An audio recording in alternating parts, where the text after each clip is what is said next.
ETF index mutual funds నేర్చుకుని stock మార్కెట్లో రాణించాలనుకుంటున్నారా? వెంటనే ఈ నెంబర్కి కాల్ చేయండి. నమస్తే రమగారు. నమస్తే జయ. రమగారు, దేవీ నవరాత్రులు మొదలైనాయి. ఒక్కొక్క రోజు ఒక్కొక్క అలంకరణ ఉంటుంది కదా అమ్మవారిది. మనం ఒక్కొక్క అలంకరణ గురించి ప్రత్యేకించి ఆ రోజు అలంకరణ, ఎలాంటి నైవేద్యాలు, పూజా విధానం మాట్లాడుకుందామండి. దానికి సంబంధించిన పురాణ ఇతిహాసం ఏదన్నా ఉన్నా కూడా మాట్లాడుకుందాం. సో మొదటి రోజులోకి వెళ్దాం. శరణ్ నవరాత్రులు అంటే 9 రాత్రుల పాటు అమ్మవారిని పూజించడం. అవునండి. ఇదేంటంటే ప్రాంతాలు, దేవాలయాల వారీగా చిన్న చిన్న మార్పులు ఉంటాయి.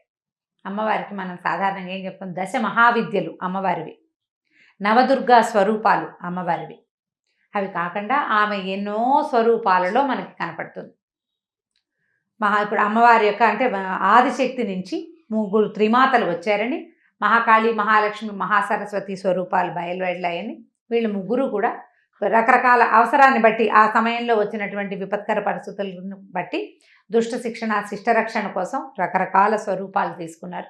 అమ్మవారే స్వయంగా ఆదిశక్తే కాళికాదేవిగా స్వరూపం, తర్వాత చాముండిగా, చండికగా, అట్లా రకరకాల స్వరూపాలు తీసుకున్నారు. ఆయా స్వరూపాలకు సంబంధించిన రకరకాల రూపాలని, మళ్ళీ కాశీలో విశాలాక్షిగా ఉంది, తర్వాత ఏమో కాశీలోనే అన్నపూర్ణేశ్వరిగా ఉంది, కంచిలో కామాక్షి, మధురలో మీనాక్షి, పెదవాడలో కనకదుర్గమ్మ, ఇట్లా వేరు వేరు స్వరూపాలతో. అవి కాకుండా మనకి అష్టాదశ శక్తి పీఠాలలో 18 స్వరూపాలతోటి అమ్మవారు ఉంది. అది కాకుండా 54 శక్తి పీఠాలు ఉన్నాయంటారు, చిన్న చిన్న రకరకాల పీఠాలు. ఈ పీఠాలన్నిట్లలో కూడా వేరు వేరు రూపాలతోటి అమ్మవారి యొక్క సాన్నిధ్యం మనకు కనపడుతూ ఉంటుంది. దేవాలయాల ఆగమ విధానాన్ని బట్టి అక్కడ ఆ పద్ధతిలో పాటిస్తూ ఉంటారు. ఇప్పుడు మనం శ్రీశైలంలో అమ్మవారి పూజలు కనుక తీసుకుంటే, శ్రీశైలం అంటే మనకి ఒకటేమో అక్కడ 2 శక్తి క్షేత్రాలు, 2 క్షేత్రాలు. అమ్మవారేమో అష్టాదశ శక్తి పీఠాల్లో ఒకరైన భ్రమరాంబికాదేవి, అయ్యవారేమో మల్లికార్జునుడు, దీంట్లో మన జ్యోతిర్లింగాల్లో ఒకడైన మల్లికార్జున స్వామి, ఇద్దరు ఉన్నారు. అక్కడ అమ్మవారికి విశేషమైన సేవాకాలం జరుపుతారు. నవదుర్గా పూజా విధానంలో చేస్తారు. అమ్మవారికి 9 దుర్గల రూపంలో రోజుకొక దుర్గా స్వరూపాన్ని వెలయిస్తారు. దుర్గలు 9 మంది వరుసగా ఉన్నారు. శైలపుత్రి, బ్రహ్మచారిణి, అట్లా వరుసగా చంద్రఘంట, కూష్మాండ లైన్గా ఉన్నాయి. అట్లా 6 వరుస ప్రకారం అమ్మవారికి మొట్టమొదటి రోజున శైలపుత్రి అవతారం వేస్తారు. అక్కడ పద్ధతి అది. ఈ శైలపుత్రి అమ్మవారి ఎక్కడి నుంచి వచ్చారు? ఈవిడ సతీదేవి, పరమేశ్వరుని భార్య, దక్షిణ కుమార్తె అయినటువంటి సతీదేవి. ఆమె యోగాగ్నిలో తన శరీరాన్ని విడిచేసిన తర్వాత కాలంలో తారకాసుర సంహారం అని ఒక రాక్షసుడు వచ్చాడు, తారకాసురుడని. అతన్ని సంహరించడం కోసం శివపార్వతులు, అంటే శివుని యొక్క సంతానమే తారకాసురుని సంహరించగలదని ఒక ప్రథ వచ్చింది బయట. అతను అట్లాంటి వరాన్ని పొందాడు. పరమేశ్వరునికి సంతానం ఎట్లా కలుగుతుంది? సతీదేవి లేదు, ఆయన విరాగిగా ఉన్నాడు. కాబట్టి ఆదిశక్తి ఈ సతీదేవి యొక్క అంశని హిమవత్ పర్వతానికి పుత్రికగా జన్మింపజేసింది. అప్పుడు ఆవిడ పార్వతీదేవిగా హిమవత్ పర్వతానికి పుట్టింది. ఆ శైలుని యొక్క కుమార్తె శైలపుత్రి. శైల అంటే కొండ, శైలము యొక్క కుమార్తె శైలపుత్రి. మొట్టమొదట హిమాలయాలకి అంటే హిమవత్ పర్వతానికి మేనక అనే భార్య ఉంది. ఆమె యొక్క గర్భాన సతీదేవి యొక్క అంశని జన్మింపజేశారు పరమేశ్వరుని వివాహం చేసుకోవటం కోసం. ఆ పరమేశ్వరుని కోసమే పుట్టినటువంటి తల్లి మొట్టమొదట ఈవిడ శైలపుత్రి. ఆమె యొక్క స్వరూపాన్ని ఇక్కడ ఇట్లా మన భ్రమరాంబాదేవి దేవాలయంలో, శ్రీశైలంలో శైలపుత్రి అవతారాన్ని వేస్తారనమాట. ఈవిడికి ప్రత్యేకంగా చక్కగా తెల్లని చీర అవి కడతారు. ఆ రోజు విశేషంగా ఏం చేస్తారు? నైవేద్యంగా కట్టె పొంగల్ని నివేదన చేస్తారు. అదే ఇప్పుడు మనం విజయవాడ కనకదుర్గాదేవిని తీసుకున్నాం అనుకో, కనకదుర్గాదేవిని మొట్టమొదటి రోజున స్వర్ణ కవచాలంకృత దుర్గాదేవిగా అలంకరిస్తారు. అవునండి. ఇది సాధారణంగా నియమం ఏంటంటే, బాలా త్రిపుర సుందరి మొదటి రోజు బాల కుమార్తె, చిన్నపిల్ల కదా అవతరించాలి మొట్టమొదటి. ఇప్పుడు శైలపుత్రి చిన్నపిల్లే. నవదుర్గాల్లో మొదట ఆవిడ శైలపుత్రిక, చిన్న పాప కిందే లెక్క. ఆవిడ కన్య, చిన్నపిల్ల. అష్టవర్షాత్ భవేత్ కన్య అంటారా, 8 ఏళ్ల పిల్లైనమాట. ఇక్కడ మాత్రం ఇక్కడ బాలా త్రిపుర సుందరి దేవిగా అలంకరించవలసిన అమ్మవారిని ఈ మొదటి రోజున ఇక్కడ స్వర్ణ కవచంతో అలంకరించి అమ్మవారి యొక్క మహిమాన్విత శక్తి స్వరూపాన్ని చూపిస్తారు. కవచం ఎప్పుడు ధరిస్తారు? యుద్ధానికి వెళ్ళేటప్పుడు. అవును, అంతే కదా. స్వర్ణ కవచం అంటే ఇది బంగారు కవచం ధరించి అమ్మవారు అన్ని సర్వశక్తి సమన్వితంగా ఉన్న ప్రచండ రూపాన్నే చూపిస్తారు. అయితే మనకి కనకదుర్గమ్మ ఏంటంటే ఆవిడ ప్రచండ రూపిగా కనపడదు. ఒక చిన్న మొలక నవ్వు చిన్న ఉంటుంది ముఖంలో, చిన్న నవ్వు. ఇవి ఏ సమయంలో చూడు, నువ్వు ఎన్నిసార్లు వెళ్ళు అదే నవ్వు. భయం గొల్పే అమ్మవారు కాదు, దుర్గా అంటే భయపెట్టేది. కానీ ఆ దుర్గలో ఒక నవ్వు కనపడుతుంది అనమాట.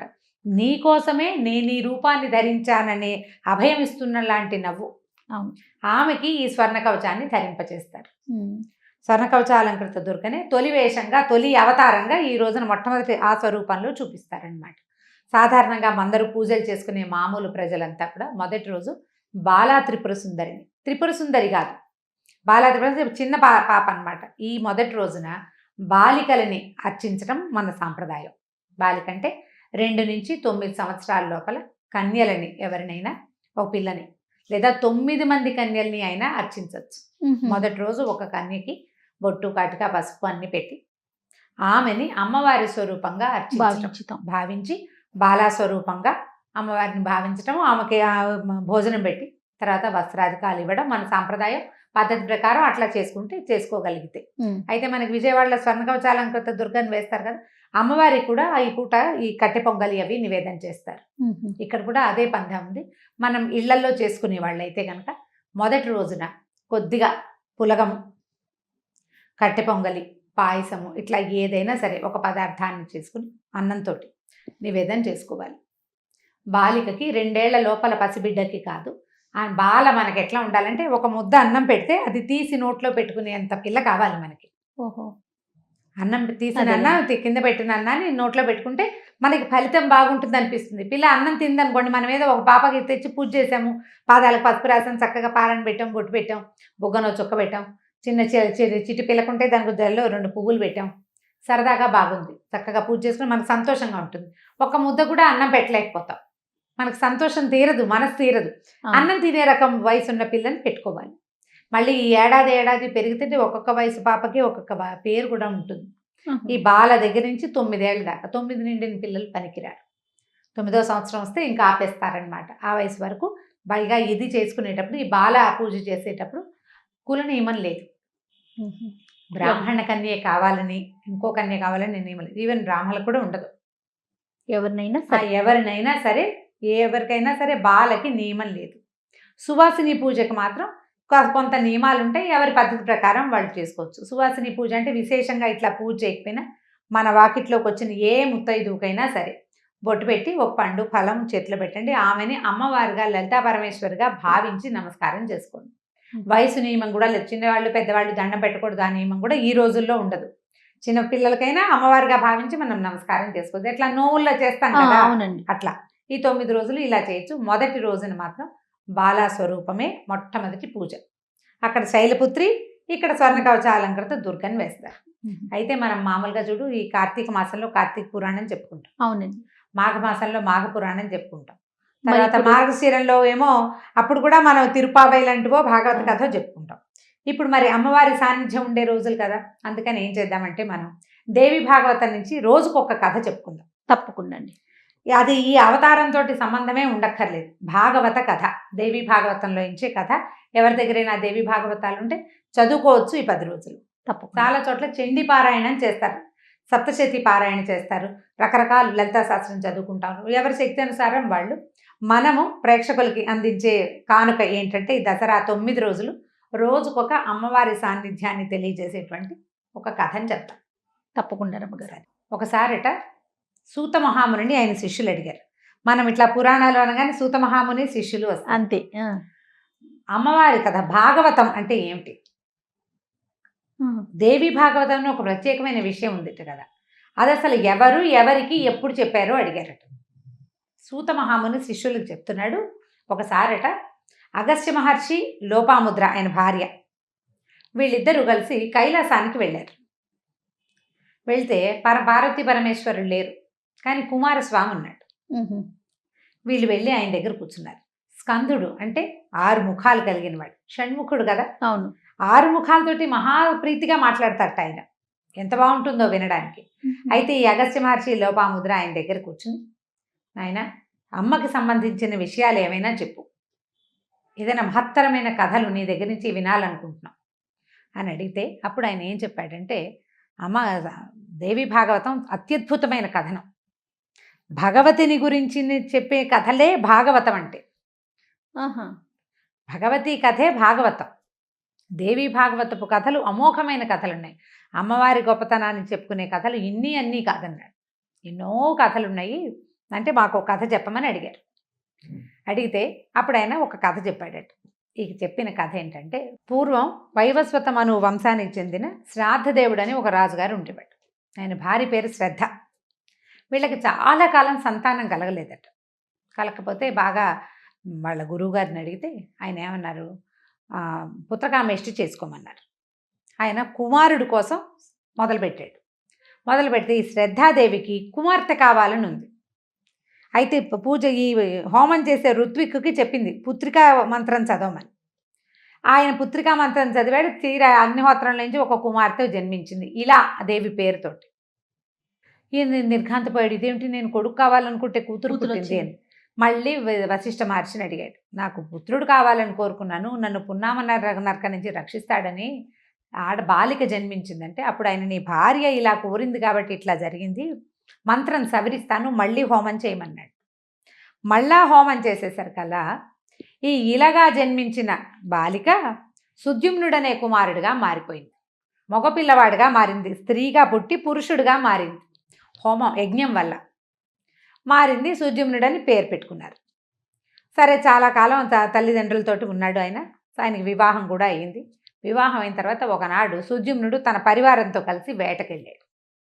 వేటకెళ్ళేసరికి ఆ వేటలో ఎక్కడికో చాలా దూరం వెళ్ళిపోయారు. సరే, బాగా దాహం వేస్తుందో నీరు ఎక్కడుందో వెతుకుతూ ఒక వనంలోకి ప్రవేశించారు. అది కుమారవనం దాని పేరు. ఒకప్పుడట పార్వతీ పరమేశ్వరులు వాళ్ళిద్దరూ ఏకాంతంగా సంచరించేవాళ్ళు. ఆ వనంలో ఎవ్వరూ లేకుండా ఉండేవాళ్ళు. ఎవ్వరూ లేకుండా భార్యాభర్తలే ఇద్దరే ఉన్నప్పుడు వాళ్ళు ఎలాగైనా ఉండుండొచ్చు. అయితే మహర్షులు కొంతమంది పరమేశ్వర దర్శన కాంక్షతోటి ఈ వనంలోకి ప్రవేశించారు. అది అయ్యవారు అమ్మవారు ఏకాంతంగా ఉండే వనం అని వాళ్ళకి తెలియలే. ఆయన అక్కడ ఉన్నాడని వచ్చేసారు. వాళ్ళు వచ్చేసరికల్లా పార్వతీదేవి పరమేశ్వరుని ఒళ్ళో ఉంది. ఆమె చాలా సిగ్గుపడింది, బాధపడిపోయింది. వీళ్ళు నేను ఏకాంతంగా ఉన్నప్పుడు చూశారని. ఈ వెంటనే తెలుసుకున్న మునులు పారిపోయారు, పరిగెత్తుకుంటూ వెళ్ళిపోయారు అక్కడి నుంచి. వెనక్కి వెళ్ళిపోయారు. కానీ ఆవిడ చాలా ఫీల్ అయ్యి హర్ట్ అయింది. పరమేశ్వరుడు ఆమెను సముదాయించి, నువ్వు బాధపడకు, ఇది మన ఏకాంత వనం కదా, ఈ వనంలోకి ఏ పురుషుడు ప్రవేశించినా స్త్రీగా మారిపోతాడని చెప్పారు. మారిపోతాడు, నువ్వు ఇంకా బాధపడద్దని ఆవిడని ఓదార్చారు. ఆ వనంలోకి ఈ సుద్యుమ్నుడు తన పరివారంతో సహా ప్రవేశించాడు. మొత్తం పరివారం అంతా స్త్రీలుగా మారిపోయారు. గుర్రాలు ఆడగుర్రాలుగా మారిపోయినాయి. ఏం చేస్తారు, వాళ్ళు ఏమీ చేయలేపారు. పరివారం అంతా అడవుల్లో పడి తిరుగుతూ అలాగే తిరుగుతూ ఉండేవారు. అయితే ఈ సుద్యుమ్నుడు మొదట పుట్టక ఏమిటి, ఇలాగా పుట్టాడు. ఈయన ఇలాదేవిగా మారిపోయాడు. ఇంకా అక్కడే పడి తిరుగుతూ ఉన్నాడు. ఈ అడవిలో బుధుడు, చంద్రుడికి తారకి జన్మించినటువంటి బుధుడు, ఆయన ఒక గ్రహంగా మారాడు తర్వాత కాలంలో. ఆయన ఇక్కడ తపస్సు చేసుకుంటున్నాడు. అప్పుడే వచ్చాడు తపస్సుకి. మహాసౌందర్యవంతుడు. చంద్రుడే సౌందర్యవంతుడు. ఆయన కుమారుడు తారాదేవి గొప్ప, చాలా సౌందర్యవతి. ఆయన యొక్క కుమారుడు ఈయన మరీ అందగాడు. ఆ అందగాడు ఈయన ఈ ఇలాదేవిని చూసి మోహించాడు. ఆవిడ కూడా మరి ఆవిడకి ఇంక తెలిసిందేముంది, ఆయనతో పాటు గాంధర్వ ఇదని వివాహం చేసుకుని ఆయనతో ఉండిపోయింది. తర్వాత చాలా కాలానికి ఆమెకు పురూరవుడని కుమారుడు కలిగాడు. ఈ పురూరవుడు కలిగేసరికి ఏమైంది, కొంతకాలం ఉన్న తర్వాత బుధుడు భార్యని కుమారుడిని వదిలిపెట్టి వెళ్ళిపోయాడు. కొంతకాలం సంసారంలో ఉన్నాడు, తర్వాత తపస్సుకి వెళ్ళిపోయాడు. ఈవిడకి జ్ఞానం ఉంది కొంత. క్రమంగా ఆవిడకి బాధ రావటం మొదలెట్టింది. ఏమిటి నా జీవితం, నా రాజ్యం లేదు, ఏమీ లేదు, ఈ పిల్లాడేమిటి, ఈ జీవితం ఏంటి, ఆయన వెళ్ళిపోవటం ఏంటి, నేను ఇక్కడ ఉండటమేమిటి అని ఈ దుఃఖంతో ఈ పిల్లాడిని వెంబడి పెట్టుకుని వశిష్ఠ మహర్షి దగ్గరికి వెళ్ళి ఆయన పాతిలాడి, నా పూర్వ రూపాన్ని నాకు ఇప్పించు, పురుష రూపాన్ని, ఏదైనా చెయ్యి నా కోసం అని. సరే, ఈయనేమనుకున్నాడంటే, పురూరవుడు చక్రవర్తి లక్షణాలు ఉన్నాయి కుమారుడికి. ఇప్పుడు ఇక్కడ ఈ అడవిలో పుట్టిన పిల్లాడికి చక్రవర్తి ఎట్లా అవుతాడు? తండ్రి రాజు అయితే కుమారుడు చక్రవర్తి అవుతాడు. ఇప్పుడు తండ్రి ఏమో బుధుడు వెళ్ళిపోయాడు ఆకాశంలోకి, ఇక్కడ ఈ తల్లి ఉండిపోయింది. అందుకని ఏం చేశాడు ఈయన, పరమేశ్వరుడిని ప్రార్థించాడు. ప్రార్థిస్తే సరే, పరమేశ్వరుడు ప్రత్యక్షమయ్యి ఏమన్నాడు, ఒక నెల పురుషుడిగా ఒక నెల స్త్రీగా ఉండే అవకాశం ఇస్తాను, పార్వతీదేవి శాపం, ఆమె చాలా నొచ్చుకుంది ఆ పరిస్థితుల్లో. నేను దాన్ని మరల్చలేను, కొంత మటుకు ఇస్తా అవకాశం, ఎందుకంటే నువ్వు అడిగావు కాబట్టి. బ్రహ్మమానస పుత్రుడు వశిష్ఠుడు, అందుకని నువ్వు అడిగావు కాబట్టి ఇది ఇస్తానన్నాడు అనేసరికల్లా సరే ఒప్పుకున్నాడు. ఇలాదేవి ఒప్పుకుంది దానికి. పిల్లాన్ని తీసుకుని తన రాజ్యానికి వెళ్ళిపోయింది. ఒక నెల రాజుగా, ఒక నెల ఇలాగా ఉండటం మొదలుపెట్టారు. కానీ కొద్ది నెలలు గడిచేసరికి విరక్తి పుట్టిపోయింది ఆయనకి, ఆ సుద్యుమ్నుడికి విరక్తి పుట్టి మళ్ళీ వశిష్ఠుని పట్టుకున్నాడు. ఈ 2 జీవితాలు నేను మోయలేకపోతున్నాను, ఇంకేదైనా మార్గాన్ని సూచించమంటే అప్పుడు ఆయన పరమేశ్వరుని ప్రార్థిస్తే దేవి భాగవతాన్ని వినిపించు. దేవి భాగవత పారాయణ చేసిన అతను దగ్గరను విన్నా కూడా ఇది పోతుంది, ఇతనికి పూర్తిగా పురుష రూపం వస్తుందని అమ్మవారు ఆజ్ఞిస్తే అప్పుడు ఈ సుద్యుమ్నుడనే మహారాజు వశిష్ఠ మహర్షి ద్వారా మొత్తం దేవి భాగవతాన్ని, దేవి సాన్నిధ్యం మొత్తాన్ని విన్నాడు. ఆ కథలన్నీ కూడా విని నవావరణంతో చాలా అత్యద్భుతంగా దేవి పూజ చేసి ఎందరో ఋత్విజుల్ని రావించి పెద్ద దేవీ యజ్ఞం, చండీయాగాన్ని నిర్వహించి మహాద్భుతంగా దానాదులు నిర్వహించి అంత చేస్తే అప్పటికి ఆయనకి అమ్మవారి అనుగ్రహం వల్ల, పరమేశ్వరుడు కూడా పూర్తిగా అనుగ్రహించలేకపోయాడు, కానీ దేవి భాగవత శ్రవణం వల్ల, దానికి సంబంధించిన యజ్ఞయాగాదులు, హోమము, తర్పణము, దానము చేయడం వల్ల అతనికి పూర్తిగా పురుష రూపం సంప్రాప్తించింది. తర్వాత ఈ నెల నెల ఆడామగగా మారేది ప్రక్రియ పోయి అతను పూర్తిగా పురుషుడయ్యాక ఆయనకి ఇంకా 3-4 సంతానం కలిగారు. పురూరవుణ్ణి చక్రవర్తిని చేసి ఆయన దీనికి వెళ్ళిపోయాడు అనమాట. మరి ఇప్పుడు పురూరవుడికి తల్లి అంటే ఎవరు రమ్మగారు? ఆయనే తల్లి అయినా తండ్రి అయినా ఇంకా ఆయనే, అంతే కదా, అంతే, అదే కథ. ఆ తర్వాత ఇట్లా జరిగిందనమాట. దేవి భాగవతం అంత అత్యద్భుతమైనదని కుమారస్వామి మనకి అగస్త్యుడికి చెప్పాడని సూత మహాముని శిష్యులకు చెప్పారు. బాబా చెప్పేసరికి అగస్త్యుడికి చాలా సంతోషం, ఇంకా ఏమైనా చెప్పమని అడిగారు. ఇంకా అద్భుతమైన కథ ఇంకొకటి చెప్పారు. ఈ కథ మొదటి రోజు వింటున్నాం కదా, అత్యద్భుతమైన రెండో కథ కుమారస్వామి అగస్త్య మహర్షికి ఏం చెప్పారు రేపు విందాం మనం. తప్పకుండా అండి, తప్పకుండా. నమస్తే రమ్మగారు. నమస్తే జయ.